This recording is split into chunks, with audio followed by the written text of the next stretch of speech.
الحمد لله رب العالمين والصلاة والسلام على أشرف الأنبياء والمرسلين أما بعد فأعوذ بالله من الشيطان الرجيم من همزه ونفخه ونفثه بسم الله الرحمن الرحيم رب اشرح لي صدري ويسر لي أمري واحلل عقدة من لساني يفقه قولي اللهم انفعنا بما علمتنا وعلمنا ما ينفعنا وزدنا علما فبشر عباد الذين يستمعون القول فيتبعون أحسنه أولئك الذين هداهم الله وأولئك هم أولو الألباب أعوذ بالله من الشيطان الرجيم بسم الله الرحمن الرحيم أعوذ بالله من الشيطان الرجيم بسم الله الرحمن الرحيم لن تنالوا البر حتى تنفقوا مما تحبون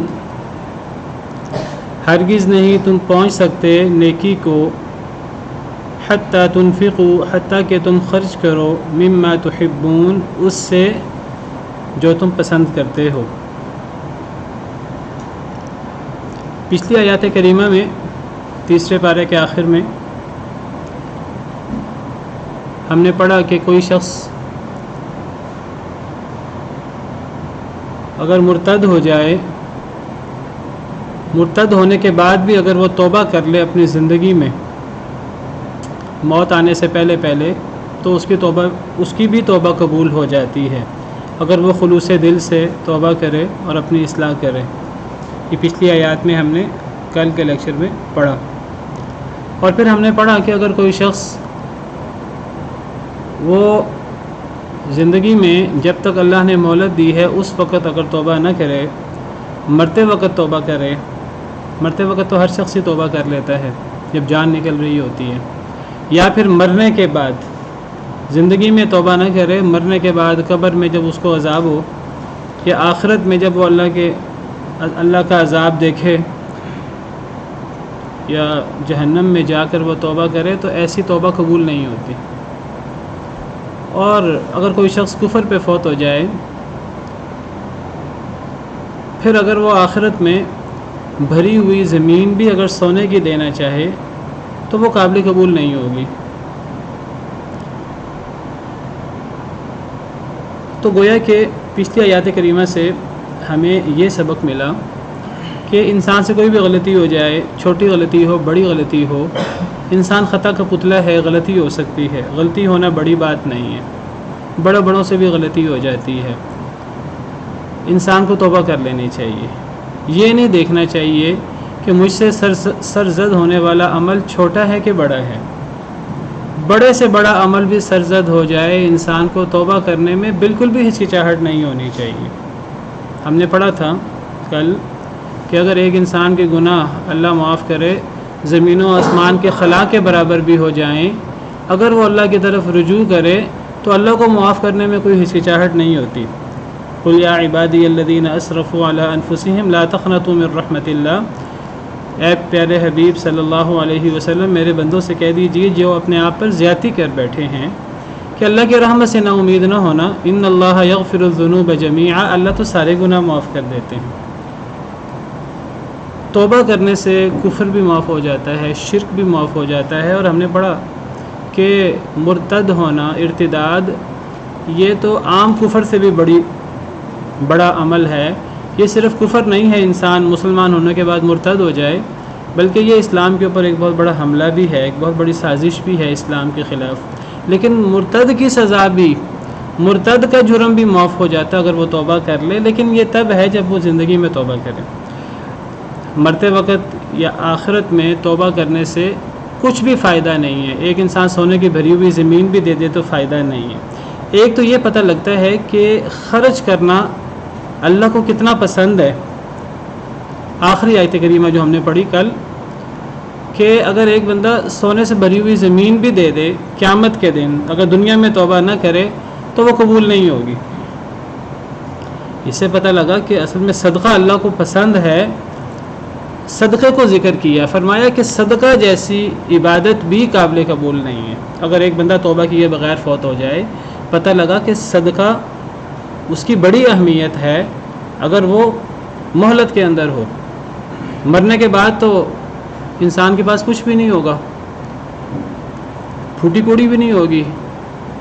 دنیا کے اندر بڑے بڑے اقتدار والے بڑے بڑے مالدار لوگ جب مرتے ہیں تو ہاتھ میں کچھ بھی نہیں ہوتا, کچھ بھی لے کے نہیں جاتے, صرف اعمال ہوتے ہیں اچھے برے جو ان کے ساتھ جاتے ہیں, کوئی روپیہ پیسہ ساتھ نہیں جاتا. اگر آخرت میں سونا بھر کے, یہ زمین بھر کے سونا دے دیں, وہ قابل قبول نہیں ہوگا. یعنی صدقہ کی اہمیت ہے.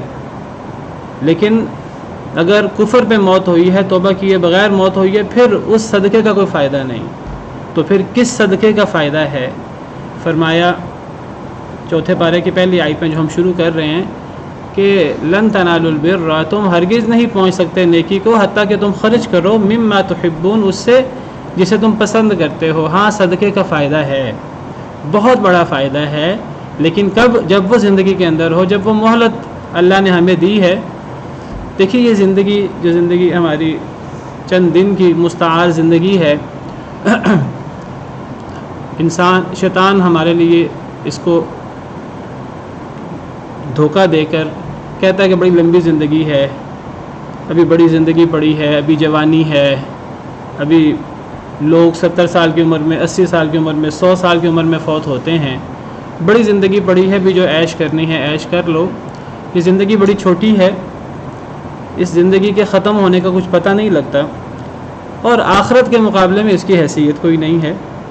آخرت کے مقابلے میں دنیا کی زندگی چاہے وہ کتنی ہی لمبی کیوں نہ ہو, چاہے کسی کو عمر نوح ہی کیوں نہ مل جائے علیہ السلام, 1000 سال کی عمر ہی کیوں نہ مل جائے, آخرت کے مقابلے میں اس زندگی کی کوئی حیثیت نہیں ہے. یہ زندگی ایک گھڑی کے برابر بھی نہیں ہے, ایک پل کے برابر بھی نہیں ہے.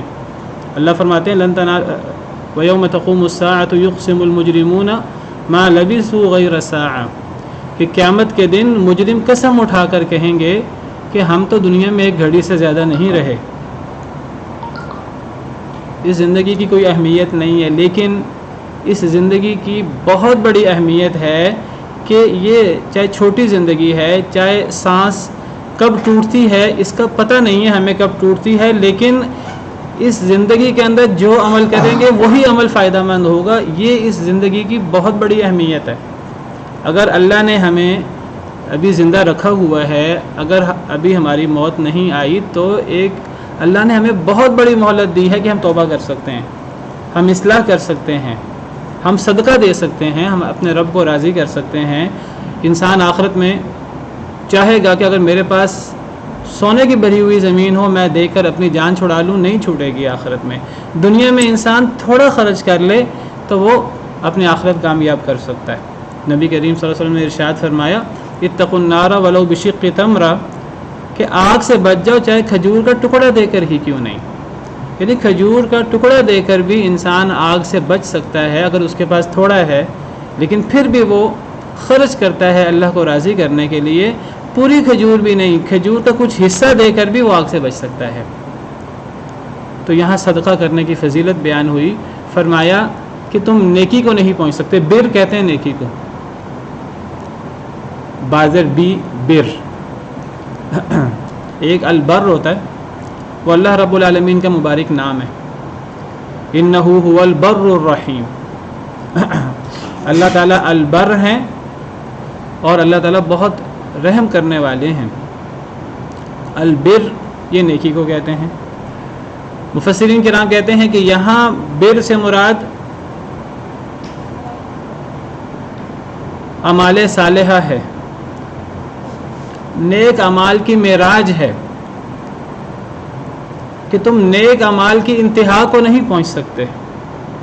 اگر تم چاہتے ہو کہ تم بہت بڑی نیکی کرو, اگر تم چاہتے ہو کہ تم زیادہ نیک اعمال کرو, بعض مفسرین کہتے ہیں کہ بر یہاں عام نیکی کے معنی میں نہیں ہے, یہاں یہ نیک اعمال بلکہ نیک اعمال کی معراج کے معنی میں ہے.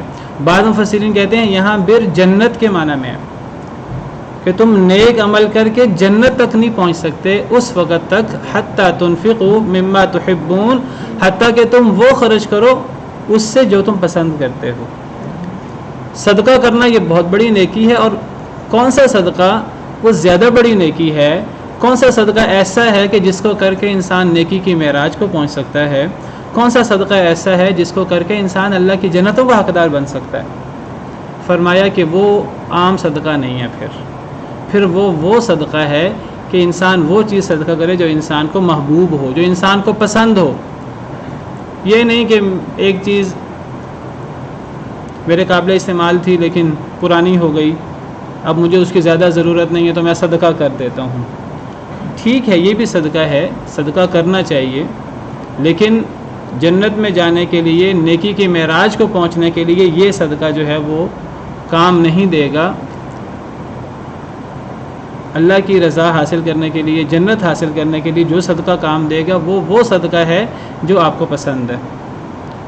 جب تک آپ وہ خرچ نہ کریں جو آپ کو محبوب ہے، جس کو آپ پسند کرتے ہیں. اگر ہمیں اچھے کپڑے اچھے لگتے ہیں تو ہم وہ اچھے کپڑے صدقہ کریں. اچھا جوتا اچھا لگتا ہے، نیا جوتا اچھا لگتا ہے، ہم وہ صدقہ کریں. ہمیں جو چیز پسند ہے وہ کتنی ہی قیمتی کیوں نہ ہو، ہم قیمتی چیز اللہ کے راستے میں دیں. اصل میں ہم وہ چیز کسی کو تو نہیں دے رہے، وہ در حقیقت ہم جو بھی چیز خرچ کر رہے ہیں وہ اپنے لیے محفوظ کر رہے ہیں. ہماری صدقہ کی ہوئی چیز ضائع نہیں ہو رہی، وہ انسان اپنے نامہ اعمال میں محفوظ کر رہا ہے. قیامت کے دن اللہ تعالیٰ اس صدقے کو بڑھا چڑھا کر 700 گنا یا اس سے بھی زیادہ، اللہ کے ہاں تو کوئی کمی نہیں ہے. واللہ یضاعف لمن یشاء واللہ واسع علیم. تو اللہ تعالیٰ جو ہے وہ بہت بڑھا کر دے گا. تو تم اس وقت تک نیک اعمال کے معراج کو یا جنت کو نہیں پہنچ سکتے حتیٰ کہ تم وہ خرچ کرو اس سے جس کو تم پسند کرتے ہو. دیکھیے اس قسم کی آیات احادیث مبارکہ ہم بھی سنتے ہیں، لیکن ہمیں بعض دفعہ کوئی زیادہ اثر نہیں ہوتا. اور اس قسم کی آیات اور احادیث نبی کریم صلی اللہ علیہ وسلم سے صحابہ کرام بھی سنتے تھے، لیکن صحابہ کرام ہماری طرح نہیں سنتے تھے. وہ جب قرآن کریم کو سنتے تھے ان کے دل ڈر جاتے تھے. جب اللہ کی آیتوں کی تلاوت ہوتی تھی، اللہ فرماتے ہیں مومن تو وہ ہے انما المؤمنون الذین اذا ذکر اللہ وجلت قلوبہم، جب اللہ کا ذکر ہو تو ان کے دل ڈر جائیں. واذا تلیت علیہم آیاتہ زادتہم ایمانا، جب ان کے اوپر اللہ کی آیتوں کی تلاوت کی جائے تو ان کا ایمان بڑھ جاتا ہے. وعلی ربہم یتوکلون، اپنے رب پہ وہ توکل کرتے ہیں. جب صحابہ کرام اس قسم کی آیات سنتے تھے تو ان کا رویہ کیا ہوتا تھا؟ یہ صحیح بخاری کی حدیث ہے آپ کے سامنے، حدیث نمبر 1461 1461. سیدنا انس بن مالک رضی اللہ عنہ نبی صلی اللہ علیہ وسلم کے خاص الخاص شاگرد ہیں. وہ فرماتے ہیں کان ابو طلحہ اکثر الانصار بالمدینہ مالا من نخل. ابو طلحہ بڑے جلیل القدر صحابی ہیں. فرمایا کہ ابو طلحہ جو ہیں یہ انصار میں سے سب سے زیادہ مالدار شخص تھے. ان کے پاس کھجور کے باغات تھے. آپ یاد رکھیے کہ پرانے دور میں باغات کی حیثیت وہ تھی جو آج کے دور میں فیکٹری اور مل وغیرہ کی حیثیت ہوتی ہے. پرانے دور میں یہ صنعت اور یہ ملیں وغیرہ تو نہیں ہوتی تھی. اس زمانے میں باغ، زراعت اور باغ کی حیثیت ہوتی تھی.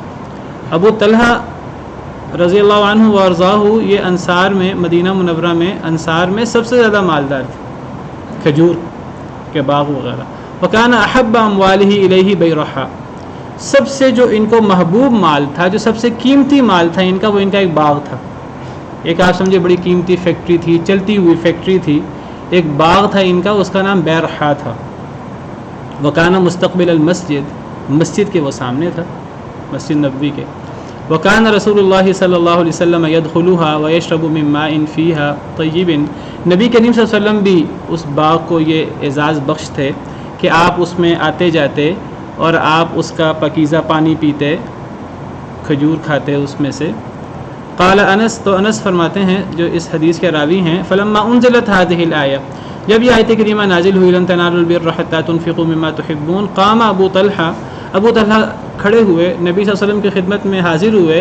عرض کیا یا رسول اللہ ان اللہ تبارک و تعالی یقول لن تنالوا البر حتى تنفقوا مما تحبون، اللہ فرماتے ہیں تم اس وقت تک نیکی کو نہیں پہنچ سکتے جب تک تم اپنی محبوب چیز صدقہ نہ کرو. فرمایا وان احب اموالی الی بیرحا، مجھے سب سے اپنا محبوب مال یہ باغ ہے بیرحا. وانها صدقۃ للہ، میں نے اللہ کے لیے صدقہ کر دیا ہے. ارجو برها وذخرها عند اللہ، میں اس کی نیکی اور اس کا جو اجر ہے وہ اللہ کے ہاں میں چاہتا ہوں. فضعها یا رسول اللہ حیث اراک اللہ، اے اللہ کے رسول صلی اللہ علیہ وسلم اسے وہاں رکھ دیں جہاں اللہ آپ کو سجھائے. یہ اب آپ اس کے ذمہ دار ہیں، جو آپ چاہیں اس میں تصرف کریں. جہاں آپ اس کو خرچ کرنا چاہیں خرچ کریں، یہ اللہ کے لیے صدقہ ہے، میں نے آپ کو اس کا ذمہ دار بنا دیا ہے۔ قال، راوی کہتے ہیں فقال رسول اللہ صلی اللہ علیہ وسلم بخن، نبی صلی اللہ علیہ وسلم نے فرمایا بخن۔ یہ بخن عربی زبان کا لفظ ہے جو ایک بہت ہی، جب کسی کو خوشی ہوتی ہے تو اس خوشی کے موقع پر عرب لوگ بخین کہتے تھے، آپ بڑا خوش ہوئے۔ فرمایا ذالک مال رابح، یہ تو بڑا ہی برکت والا مال ہے، یہ تو بڑی برکت والی تجارت ہے جو تم نے کی ہے ابو طلحہ، ذالک مال رابح، یہ تو بڑی برکت والی تجارت ہے۔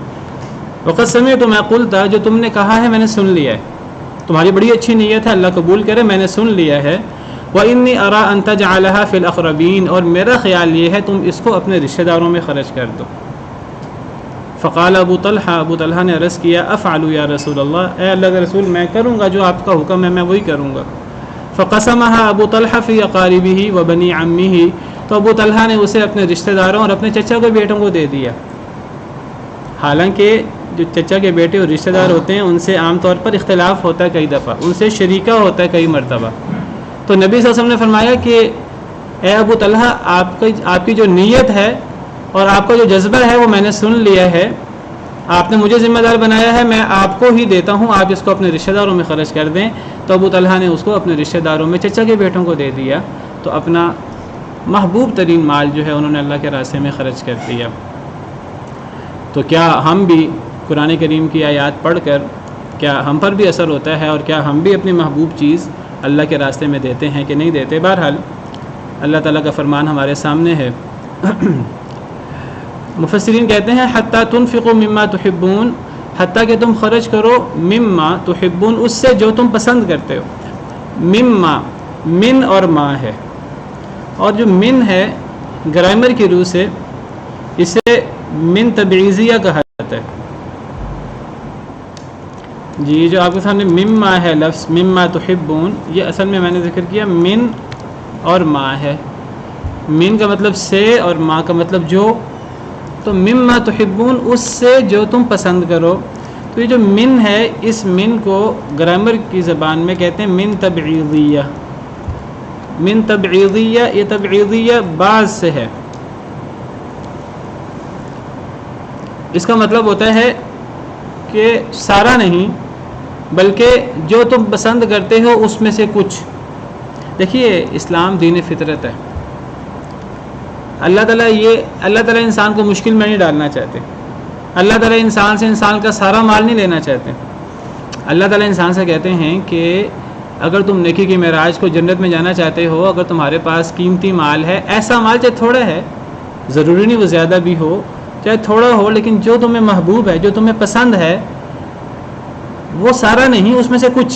تو مما کا لفظی مطلب یہ ہے حتیٰ کہ تم خرچ کرو اس میں سے جو تمہیں پسند ہے، اس میں سے کچھ خرچ کر دو، یہ لفظی مطلب ہے اس آیت کا۔ یہ من تبعیضیہ ہے گرامر کی روح سے، تو اگر کوئی شخص اپنے پسندیدہ مال سے کچھ خرچ کر دے تو انشاءاللہ وہ بھی اس آیت کریمہ پر عمل کرے گا۔ باقی میں نے ذکر کیا کہ اگر کوئی شخص اس کے پاس کوئی کپڑے فارغ ہو جاتے ہیں، کوئی چیز استعمال کر کے اس کے قابل استعمال نہیں رہتی، اگر وہ بھی غریب کو دے دے، کسی کو دے دے، تو وہ بھی صدقہ ہے، لیکن بہرحال اس کا ثواب وہ نہیں ہے جو اس چیز کو خرچ کرنے کا ثواب ہے جو انسان کی ضرورت ہو، جو انسان کو پسند ہو، تو انسان پسندیدہ چیز خرچ کرے۔ حدیث مبارکہ میں بھی ہے لا یؤمن احدکم حتی یحب لاخیہ ما یحب لنفسہ، اس وقت تک کوئی شخص مومن نہیں ہو سکتا، کامل مومن، جب تک اپنے بھائی کے لیے وہ پسند نہ کرے جو اپنے لیے پسند کرتا ہے۔ یہ نہ ہو کہ انسان وہ چیز کسی دوسرے کو دے، اپنی طرف سے بڑی نیکی کر رہا ہو، انسان کسی کو وہ چیز دے کہ اگر وہ چیز اس کو دی جائے تو وہ ناراض ہو جائے آگے سے کہ میں تمہیں ایسا نظر آتا ہوں۔ بہرحال اگر کسی کے پاس کوئی چیز ضرورت سے زائد ہے تو وہ بھی اس کو وہ ضائع کرنے کی بجائے اس کو وہ کسی کو دے دے، انشاءاللہ اس کو اس کا بھی اجر مل جائے گا۔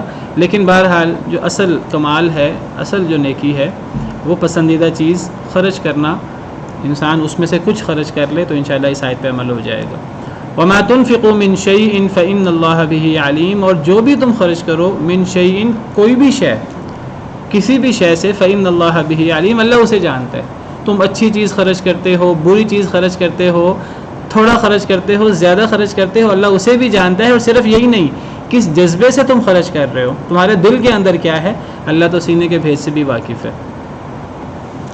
کل الطعام کان حلا لبنی اسرائیل الا ما حرم اسرائیل علی نفسہ من قبل ان تنزل التوراۃ، ہر کھانا حلال تھا بنی اسرائیل کے لیے، الا ما حرم اسرائیل علی نفسہ، سوائے اس کے جو حرام کر دیا اسرائیل علیہ السلام نے، علی نفسہ اپنے نفس پر، اپنے آپ پر، من قبل ان تنزل التوراۃ اس سے پہلے یہ کہ نازل کی جائے تورات۔ میں ذکر کر چکا ہوں آپ سے کہ یہ آیات سورہ آل عمران خاص طور پر یہ نبی کریم صلی اللہ علیہ وسلم کی خدمت میں آپ کے پاس عیسائیوں کا ایک وفد آیا تھا نجران سے، تو یہ آیات ان عیسائیوں کے وفد کے تناظر میں نازل ہوئی تھیں، بنی اسرائیل کے تناظر میں۔ پیچھے بنی اسرائیل کی جو خرابیاں ہیں اللہ تعالیٰ نے ان کو پوائنٹ آؤٹ کیا اور بتایا کہ بنی اسرائیل کو اگر دعوت دینی ہو تو ان کو کیسے دعوت دی جا سکتی ہے، اور جو خرابیاں ہیں ان خرابیوں کو کیسے ایڈریس کیا جا سکتا ہے۔ اب بنی اسرائیل کے اعتراضات میں سے ایک بڑا اعتراض وہ کیا تھا؟ وہ اعتراض یہ تھا کہ اے محمد صلی اللہ علیہ وسلم، ہم کہتے ہیں، آپ کہتے ہیں کہ جی میں دین ابراہیمی پر ہوں، تو اگر آپ دین ابراہیمی پر ہیں تو حضرت ابراہیم علیہ السلام کے دین میں تو اونٹ حرام تھا، اونٹ بھی حرام تھا، اونٹ کا دودھ بھی حرام تھا، آپ اونٹ کا گوشت بھی کھاتے ہیں، اونٹ کا دودھ بھی پیتے ہیں، آپ اپنے آپ کو ابراہیمی کیسے کہہ سکتے ہیں؟ ہم نے پیچھے پڑھا سیدنا ابراہیم علیہ السلام کو اللہ نے کتنا مقام دیا کہ یہودی کہتے تھے ہم ابراہیمی ہیں، عیسائی کہتے تھے ہم ابراہیمی ہیں، مسلمان کہتے تھے، مشرک کہتے تھے ہم ابراہیمی ہیں، اور مسلمان کہتے تھے ہم ابراہیمی ہیں۔ اور اللہ فرماتے ہیں کہ ابراہیمی کون ہے؟ حضرت ابراہیم علیہ السلام کے پیروکار نبی کریم صلی اللہ علیہ وسلم اور مسلمان، یہ ہیں اصل ابراہیمی، باقی لوگوں کا ایسے دعویٰ یہ ہے۔ تو بنی اسرائیل کا ایک اعتراض یہ تھا کہ اگر آپ ابراہیمی ہیں تو ابراہیم علیہ السلام کے دین میں تو اونٹ کا گوشت اور اونٹ کا دودھ حلال نہیں تھا۔ اللہ تعالیٰ اس کا جواب دے رہے ہیں، اللہ فرماتے ہیں کل الطعام کان حلا لبنی اسرائیل، ہر کھانا حلال تھا بنی اسرائیل کے لیے، الا ما حرم اسرائیل علی نفسہ، سوائے اس کے جو حرام کر دیا اسرائیل نے۔ پیچھے بنی اسرائیل ہے، بنی اسرائیل کے لیے ہر کھانا حلال تھا، اور بنی اسرائیل سے مراد اصل میں اسرائیل آپ کو پتہ ہے یہ لقب ہے سیدنا یعقوب علیہ السلام کا۔ سیدنا یعقوب علیہ السلام جو حضرت ابراہیم علیہ السلام کے پوتے، سیدنا اسحاق علیہ السلام کے بیٹے تھے، تو ان کا لقب اسرائیل تھا، اسرائیل علیہ السلام، ان کی اولاد کو بنی اسرائیل کہا جاتا ہے۔ اور ہم جب بنی اسرائیل کا لفظ سنتے ہیں تو ہم سمجھتے ہیں کہ سارے برے لوگ تھے، سارے برے لوگ نہیں تھے، بنی اسرائیل میں بڑے نیک لوگ گزرے ہیں، بڑے نیک انبیاء گزرے ہیں، بڑے بادشاہ گزرے ہیں، اور برے لوگ بھی گزرے ہیں۔ تو یہود اور عیسائی بھی بنی اسرائیل میں سے ہیں، تو بنی اسرائیل کے لیے، اسرائیل علیہ السلام کی اولاد کے لیے، بنی اسرائیل کے لیے ہر کھانا حلال تھا، جو بھی پاکیزہ چیزیں ہیں وہ حلال تھیں، اونٹ بھی ان پاکیزہ چیزوں میں شامل ہے، اونٹ بھی حلال تھا بنی اسرائیل کے لیے، سوائے اس کے جو حرام کر دیا اسرائیل علیہ السلام نے، حضرت یعقوب علیہ السلام نے، علی نفسہ اپنے نفس پر، من قبل ان تنزل التوراۃ اس سے پہلے کہ تورات نازل ہو۔ اللہ فرماتے ہیں کہ یہ جو تم بنی اسرائیل تم اعتراض کر رہے ہو مسلمانوں پر، نبی صلی اللہ علیہ وسلم پر، آپ کہتے ہیں ہم ابراہیمی ہیں تو آپ اونٹ کیوں کھاتے ہیں؟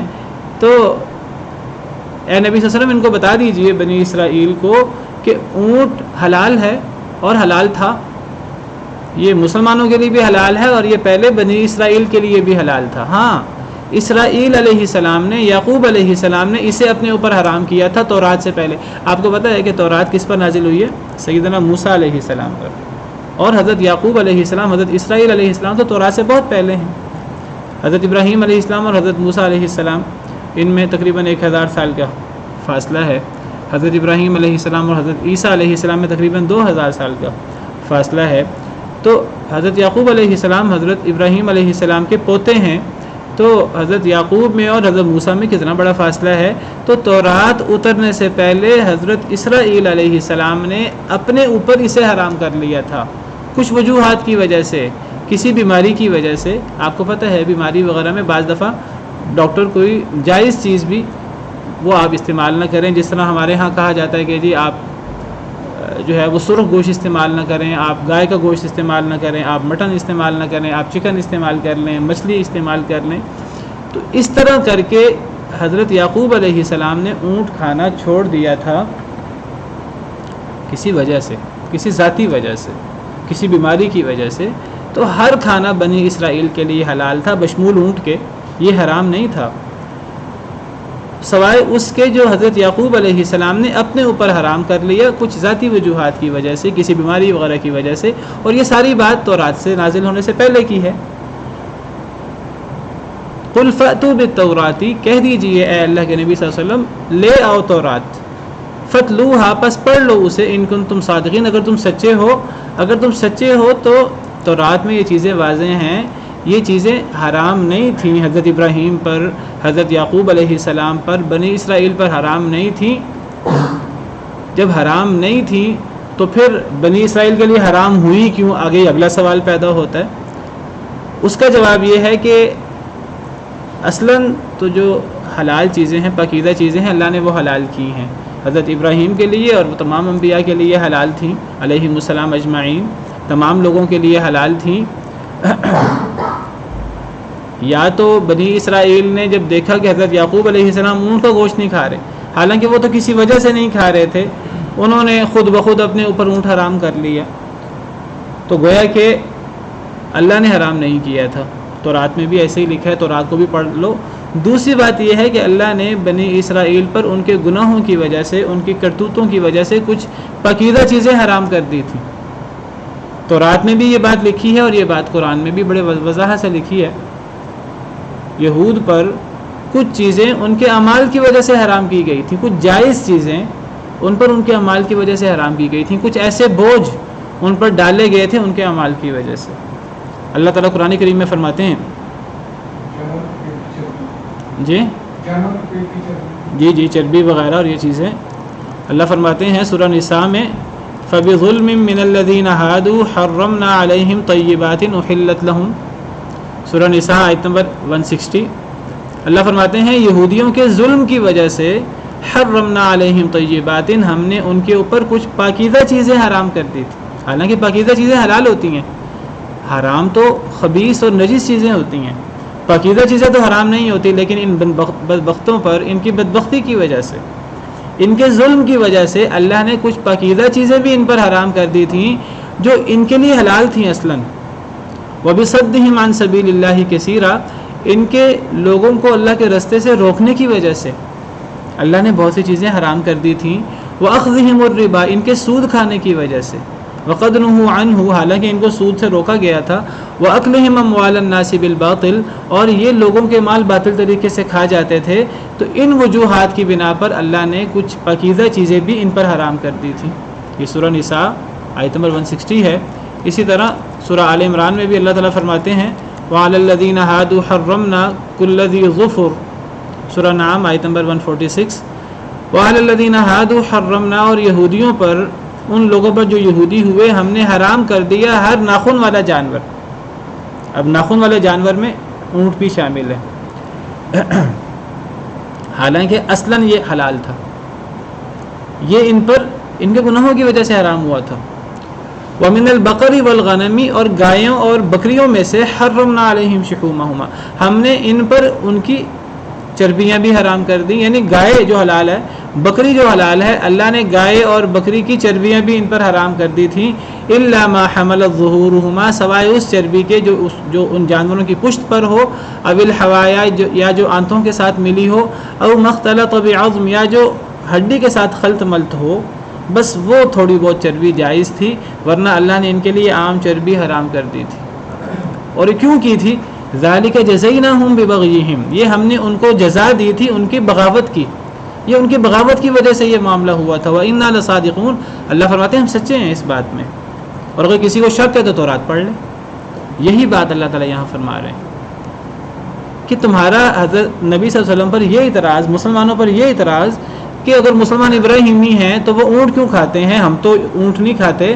تو فرمایا اونٹ تو اصل حرام تھا ہی نہیں.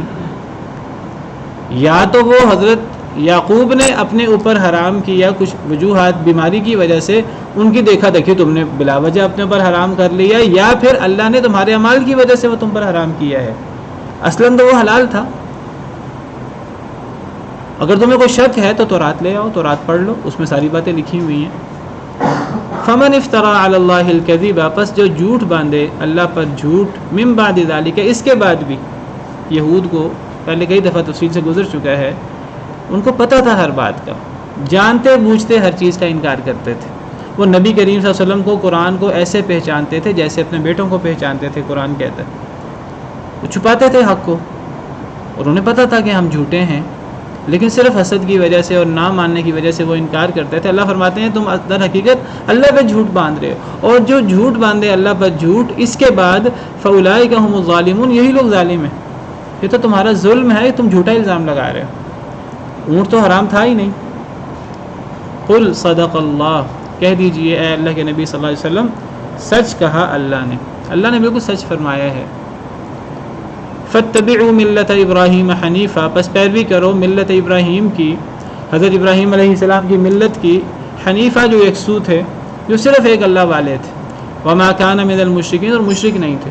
یعنی اے یہود و نصارہ، اگر تمہیں یہ اصرار ہے کہ حضرت ابراہیم علیہ السلام کی ملت پر ہونا چاہیے، تو پھر ٹھیک ہے، ملت ابراہیمی کی پیروی کرو۔ مسلمان بھی ملت ابراہیمی کی پیروی کرتے ہیں، لیکن یاد رکھو کہ حضرت ابراہیم علیہ السلام وہ یک طرفہ تھے اور مشرک نہیں تھے۔ تم تو شرک کرتے ہو، تم اپنے آپ کو ابراہیمی کیسے کہتے ہو؟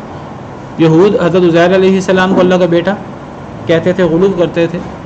عیسائی حضرت عیسیٰ علیہ السلام کی ذات میں غلو کر کے انہیں اللہ یا اللہ کا بیٹا کہتے تھے، شرک کرتے تھے۔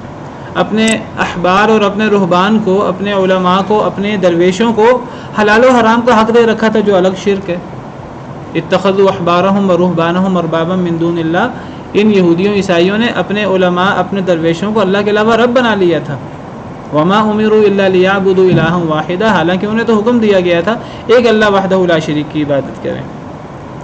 تو تم کہتے ہو کہ ابراہیمی ہونا چاہیے، ابراہیم علیہ السلام کی ملت پر ہونا چاہیے، ٹھیک ہے، ابراہیم علیہ السلام کی ملت کی بات کرو، ابراہیم علیہ السلام کی ملت کی پیروی کرو۔ ہم مسلمان بھی ان کی ملت کی پیروی کرتے ہیں، تم بھی ان کی ملت کی پیروی کرو۔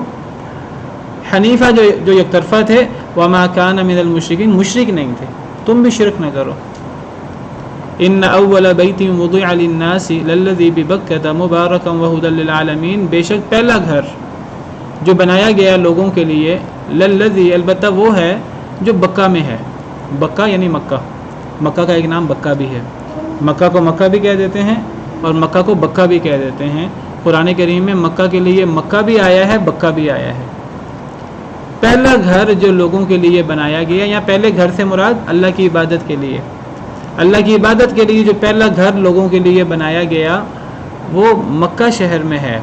مبارکن، بڑا بابرکت ہے، وہدن، اور ہدایت ہے، للعالمین، تمام جہان والوں کے لیے۔ بیت اللہ مراد ہے، مکہ شہر میں جو بیت اللہ ہے یہ پہلا گھر ہے جو لوگوں کے لیے بنایا گیا، بڑا ہی بابرکت مقام ہے اور ایسی جگہ ہے جہاں سے تمام جہان والوں کو ہدایت ملتی ہے، بڑا بابرکت مقام ہے۔ تو میں ذکر کر رہا تھا کہ مکہ کو بکہ بھی کہتے ہیں، اور مکہ کے لیے قرآن کریم میں لفظ مکہ بھی آیا ہے۔ یہ سورہ فتح آیت نمبر 24، وَهُوَ الَّذِي كَفَّ أَيْدِيَهُمْ عَنْكُمْ وَأَيْدِيَكُمْ عَنْهُمْ بِبَطْنِ مَكَّةَ، اللہ وہ ذات ہے جنہوں نے ان کے ہاتھوں کو تم سے روک دیا، تمہارے ہاتھوں کو ان سے روک دیا مکہ کے درمیان۔ صلح حدیبیہ کے موقع پر مسلمانوں میں اور کافروں میں جنگ ہونے لگی تھی، لیکن اللہ نے وہ جنگ رکوا دی، اور یہ جنگ مکہ کے درمیان سے یہاں مراد ہے مکہ کے بالکل قریب، حدیبیہ یہ مقام مکہ کے بالکل قریب ہے، تو یہاں مکہ کو مکہ کہا گیا ہے، اور یہ جو آیت کریمہ ہم پڑھ رہے ہیں یا مکہ کو بکہ کہا گیا ہے، تو مکہ کو بکہ بھی کہتے ہیں اور مکہ بھی کہتے ہیں۔ تو پہلا گھر جو لوگوں کے لیے بنایا گیا وہ بکہ شہر میں ہے، مکہ میں، بڑا ہی بابرکت ہے اور ہدایت ہے تمام جہان والوں کے لیے۔ یہ دوسرا اعتراض ہے جو بنی اسرائیل کا مسلمانوں پر تھا، نبی کریم صلی اللہ علیہ وسلم پر تھا، کہ اگر آپ ابراہیمی ہیں اور آپ ابراہیم علیہ السلام کی بات کرتے ہیں تو پہلا گھر تو بیت المقدس تھا اور بیت المقدس کی بڑی اہمیت تھی، تو آپ نے بیت المقدس کو کیوں چھوڑ دیا؟ آپ خود بیت المقدس قبلہ تھا آپ کے ہاں، تو آپ نے وہ قبلہ چھوڑ کر مکہ کی طرف اور آپ نے بیت اللہ کی طرف کیوں رخ کیا؟ ایک بہت بڑا اعتراض تھا یہودیوں کا۔ پہلا نسخ جو اسلام میں ہوا تھا وہ بیت المقدس سے بیت اللہ کی طرف رخ کرنا، یہ پہلا نسخ تھا جو نسخ ہوا تھا، اور اس کی تفصیلات ہم دوسرے پارے کے شروع میں بڑی تفصیل سے پڑھ چکے ہیں۔ اور اس نسخ پر یہودیوں نے بڑا شور مچایا تھا، بڑے اعتراضات کیے تھے۔ یہ ایک ایسا دین ہے کہ جس میں کبھی بیت المقدس کو منہ ہوتا ہے، کبھی بیت اللہ کو منہ ہوتا ہے، اور چونکہ یہود و نصارہ بیت المقدس کو منہ کرتے تھے تو بڑا ہی شور کیا کہ آپ پہلے بڑے خوش تھے کہ مسلمان بھی بیت المقدس کی طرف رخ کرتے ہیں، ہمارے قبلہ کی طرف رخ کرتے ہیں، لیکن جب اللہ تعالیٰ نے، نبی صلی اللہ علیہ وسلم کی خواہش یہ تھی کہ قبلہ بیت اللہ بن جائے، تو جب اللہ تعالیٰ نے نبی صلی اللہ علیہ وسلم کی خواہش پر، اور اللہ کے علم میں پہلے ہی تھا اللہ نے بیت اللہ کو قبلہ بنانا تھا دوبارہ، تو جب اللہ تعالیٰ نے بیت اللہ کو قبلہ بنایا تو جب اللہ تعالیٰ نے بیت اللہ کو قبلہ بنایا تو یہودیوں نے بڑا شور کیا، اور ان کا ایک اعتراض تھا، اونٹ کے اعتراض کے علاوہ دوسرا اعتراض تھا کہ آپ نے بیت المقدس کو کیوں چھوڑا ہے؟ اللہ نے اس کا جواب دیا کہ آپ کا اعتراض ہی غلط ہے، آپ کا یہ کہنا کہ پہلا گھر اور زیادہ اہمیت والا گھر بیت المقدس ہے، یہ بات غلط ہے۔ یہود کا کہنا یہ تھا کہ پہلا گھر جو بنا وہ بیت المقدس ہے۔ اللہ فرماتے ہیں یہ بات غلط ہے، ان اول بیت وضع للناس، پہلا گھر جو لوگوں کے لیے بنایا گیا وہ بیت اللہ ہے، بیت المقدس نہیں ہے، وہ جو مکہ شہر میں ہے، وہ جو مکہ شہر میں ہے وہ پہلا گھر ہے، وہ لوگوں کے لیے بنایا گیا تھا، وہ بابرکت بھی ہے اور وہ تمام جہان والوں کے لیے ہدایت بھی ہے۔ تو بیت اللہ کی فضیلت زیادہ ہے، بیت المقدس کی بھی فضیلت ہے، لیکن بیت اللہ کی فضیلت ہر لحاظ سے زیادہ ہے۔ یہ پہلا گھر ہے جو بنایا گیا، پہلا گھر بیت اللہ بنایا گیا، صحیح بخاری کی حدیث ہے، اور بیت اللہ کے تقریباً 40 سال کے بعد بیت المقدس بنایا گیا۔ یہ دونوں حضرت آدم علیہ السلام کے دور میں بنے ہیں، احادیث مبارکہ میں صراحت ہے بیت اللہ اور بیت المقدس دونوں حضرت آدم علیہ السلام کے دور میں بنے ہیں۔ پھر بیت اللہ کی تعمیر نو حضرت ابراہیم علیہ السلام کے دور میں ہوئی ہے۔ بیت اللہ گر گیا تھا اور اس کے نشانات بھی ختم ہو چکے تھے۔ اللہ تعالیٰ نے سیدنا ابراہیم علیہ السلام کو وحی کے ذریعے بتایا کہ بیت اللہ اس جگہ پر تھا۔ جب حضرت ابراہیم علیہ السلام نے حضرت ہاجرہ اور حضرت اسماعیل کو مکہ چھوڑا تو بیت اللہ کے اثرات نہیں تھے ادھر، اس وقت بیت اللہ والی جگہ وہ بیابان جگہ تھی، نہ کوئی چرند، نہ کوئی پرند، نہ کوئی قبیلہ، نہ کچھ اور، نہ کوئی کنواں، نہ کوئی کھانے پینے کی کوئی چیز۔ تو حضرت ابراہیم علیہ السلام نے اللہ کے حکم سے حضرت ہاجرہ، حضرت اسماعیل کو وہاں چھوڑ دیا تھا۔ تو اللہ کا کرنا ایسا ہوا، پھر وہاں سے زمزم نکلا، اور پھر وہاں قبیلہ جرہم ہے وہ آ کر آباد ہوا، اور پھر جب حضرت ابراہیم علیہ السلام بڑے ہوئے، جب حضرت اسماعیل علیہ السلام بڑے ہوئے، جوان ہوئے، حضرت ابراہیم علیہ السلام مکہ مکرمہ آئے، تو اللہ تعالیٰ نے حضرت ابراہیم علیہ السلام کو بتایا کہ یہ وہ جگہ ہے جہاں بیت اللہ کی بنیادیں ہیں۔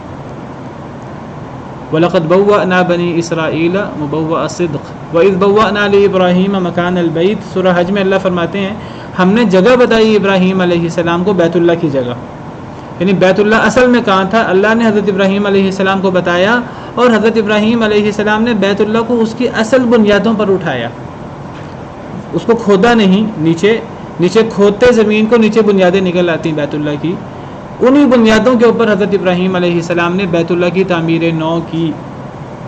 حضرت ابراہیم علیہ السلام نے پہلی دفعہ بیت اللہ نہیں بنایا، یہ بیت اللہ کی تعمیر نو تھی، قرآن میں صراحت ہے وَإِذْ بَوَّأْنَا لِإِبْرَاهِيمَ مَكَانَ الْبَيْتِ۔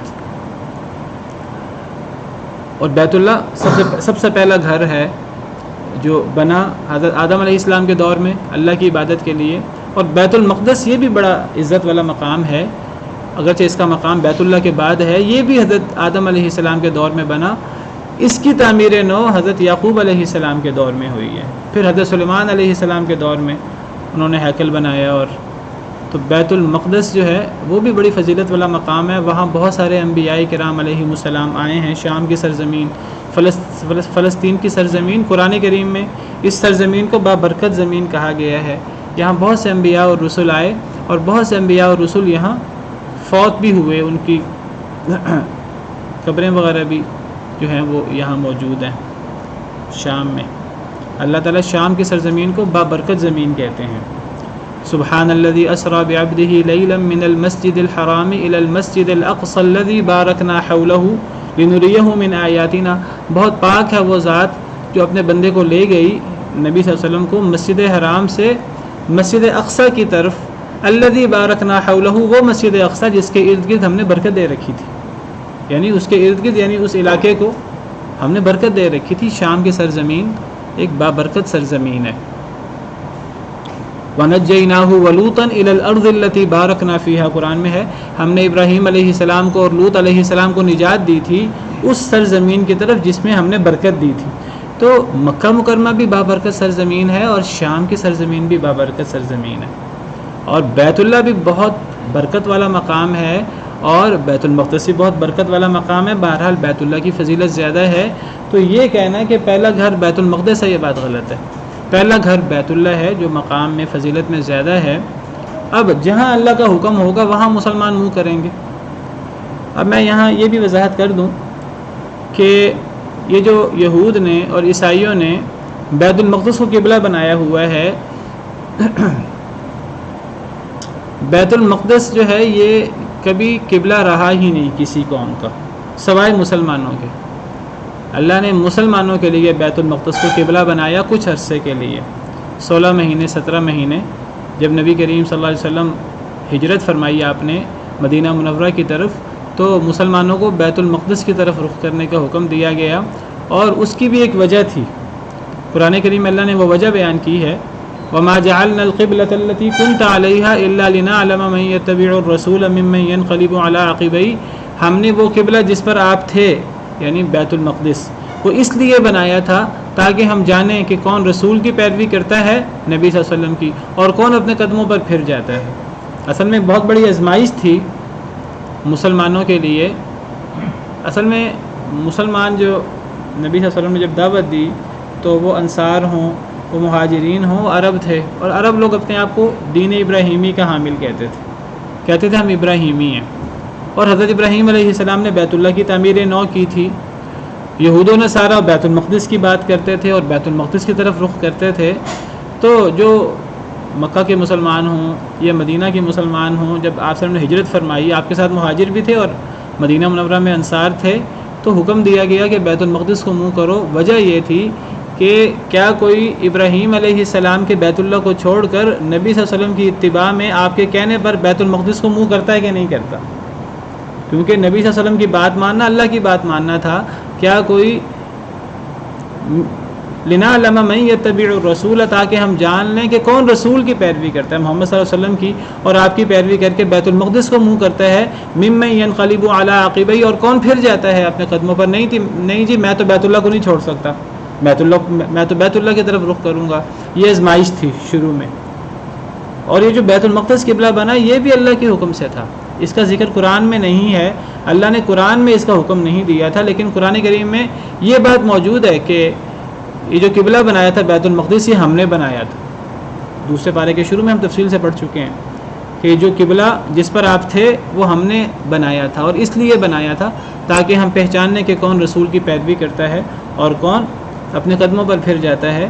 تو نبی صلی اللہ علیہ وسلم نے حکم دیا تھا صحابہ کرام کو کہ بیت المقدس کو منہ کریں، اور نبی صلی اللہ علیہ وسلم کا یہ حکم یہ اللہ کے حکم کی روشنی میں تھا۔ اللہ نے قرآن کی طرف اس کا قرآن میں اشارہ کیا ہے۔